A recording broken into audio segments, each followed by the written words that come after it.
Meditações Marcos Aurelius. Com livro 1. Com meu avô Verus aprendi a boa moral e como controlar meu temperamento. Pela lembrança de meu pai, pudor e caráter viril.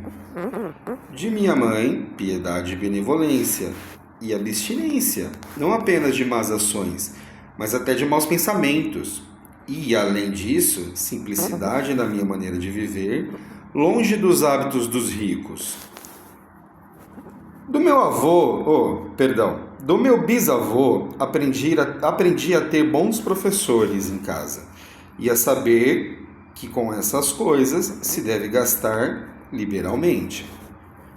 Do meu governador, não ser nem do verde, nem do azul nos jogos do circo, nem do partizan, nem do parmalários, nem do esquitários, nem nas lutas de gladiadores. A interpretação do latim arcaico para o português brasileiro é muito complexa. E esse texto base é só para nos orientar a entender uma leitura mais densa de uma maneira estoica. Então não encarem algumas coisas de forma literal por uma questão de adaptação de linguagem de época, obviamente. Essa edição aqui eu vou disponibilizar em breve na página para quem quiser baixar e ler e ter outras referências poder analisar, tá bom? Vamos lá, voltando ao nosso trabalho de ressuscitar a sabedoria estoica nesse YouTube, nessas redes sociais e nessa terra, que é nosso intuito aqui. Sem cerimônia, direto e reto. Do meu governador não ser nem do verde nem do azul nos jogos do circo, nem do partizan, nem do parmalários, nem dos quitários nas lutas de gladiadores. Com ele também aprendi a resistir no trabalho, a querer pouco e a trabalhar com minhas próprias mãos. Não me intrometer nos assuntos de outras pessoas e não aprontar para ouvir calúnias. De dia e neto, não me ocupar com coisas insignificantes e não dar crédito ao que era dito por milagristas e malabaristas sobre encantamentos, expulsão de demônios e coisas assim. Verifiquem quem diz fazer o que e por que fez e como fez. Nem toda fonte é confiável. Não criar cordomizes para lutar, nem me entregar apaixonadamente a essas coisas. A suportar a liberdade de expressão, quer dizer, não é para ficar bravo que o colega fala, isso aí é coisa de tolo.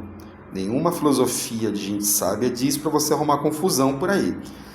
Do mesmo jeito que você é livre para falar o que pensa, as pessoas também são. E suportar uma opinião que não vai de acordo com a sua agenda é sinal de ser um adulto. Roma foi governada por muito tempo por esse princípio, e se o filho Cômodos não tivesse sido deliberadamente um imbecil, hoje esses valores não iam ser vistos por chacota, por militância. Então, assim, a sabedoria tem motivação aqui. Zenão é uma pessoa, um professor comum, tanto aos escravos professores de Marco Aurélio, onde ele não pensou duas vezes em remunerar bem esses professores, porque com a educação se gasta, porque é um investimento, não é despesa. Se poupa muito despesa lá na frente, educando bem, tá? E Zenão é basicamente a fonte comum de Jesus, Marco Aurélio e qualquer outra pessoa que tenha vivido nessa época. Era o YouTube da época. Infelizmente só chegou pra gente a versão dos escribas dos vencedores maus, né? Então a gente tem uma distorção e uma visão errada sobre o helenismo. Voltando ao texto aqui, que é romano, do século 1 ou 2 depois de Cristo, é 100 e alguma coisa, Marco Aurélio. Cristo passou na Terra na época do Tibérios. Ele não é um sucessor consanguíneo, porque isso não existia no Império Romano. E esse livro não é para vocês e nem para mim. Ele era anotações pessoais do Marco Aurélio para gerenciar o Império Romano que estava em declínio, já pegou morrendo. Transformou aquilo numa era de prosperidade, mas o Cômodos, que era o filho imbecil, achou que ia fazer melhor ouvindo o próprio ego. Então, já que dali para frente o Império Romano acabou e virou a Igreja Católica, vamos beber de volta no lugar que importa, que é a fonte. Essas pessoas conheceram os profetas, que estiveram com Cristo. Diferente das igrejas atuais, que não conheceram ninguém deles, todos foram crucificados. Vamos voltar aqui.